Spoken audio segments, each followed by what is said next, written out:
And it's quite heavy, so it can't just have the phone in it. We'll find out what's in it in a moment. I'm sure a lot of you guys are waiting to get your phones today from pre-order. I have one from T-Mobile that should be arriving at my doorstep, but the one that Samsung provided got here first. So let's go ahead and open the box.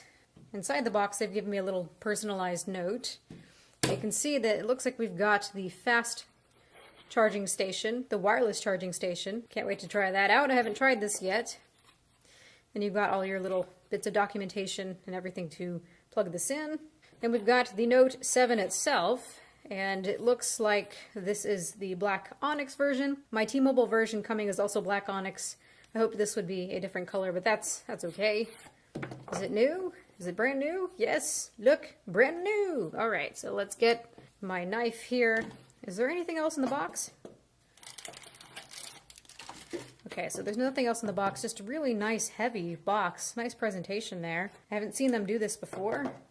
So this is a review unit. So here we go.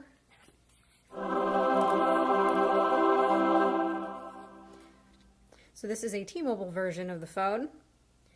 Looks and feels just like I remember it from the press day. See what else is in the box. You've got your earbuds, you got your charger, you've got your sync cable, USB connector. We've also got another little thing here. This looks like a USB-C adapter. That's nice. And then you've got some extra pen tips. So pretty simple. Let's get this started up, peel off all the plastic and things. Go ahead and take the front protector off as well. Whee!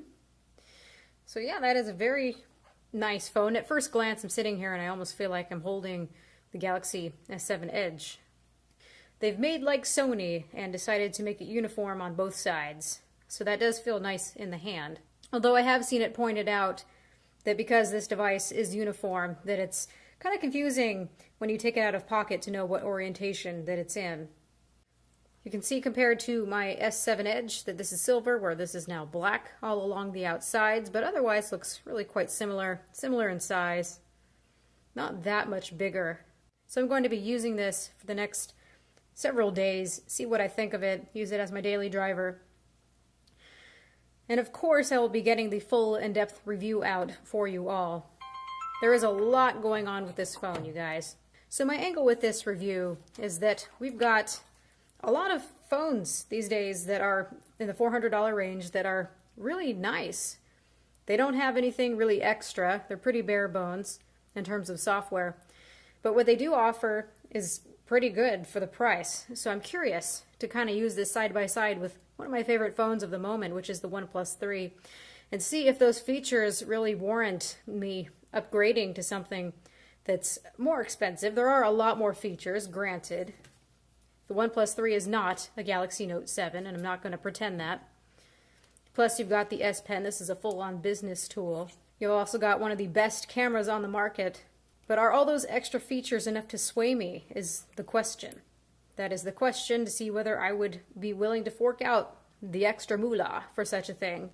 Really happy now that we have USB Type-C at the bottom. This S Pen, we've already learned that you can't put it in backwards anymore. It's wider here, so that cannot happen. We also know that there is a Chinese version, which is 6 gigabytes of RAM and 128 gigabytes of internal storage. For me, that ends up looking just like a spec race, honestly. It would be nice to have 128 gigabytes of internal storage, but I would never go to that capacity. Plus, you have an SD card slot where you can hit 256 gigabytes as it is, or more. So I think 64 is a sweet spot for me. I'm curious to hear if you guys had been irked about that there is a Chinese version that has better specs, although that one's really available only in one market because the demands of that market are particular.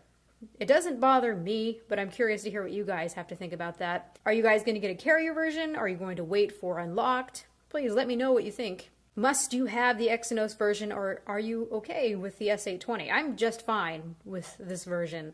So let me know. Please stay tuned for the full in-depth review.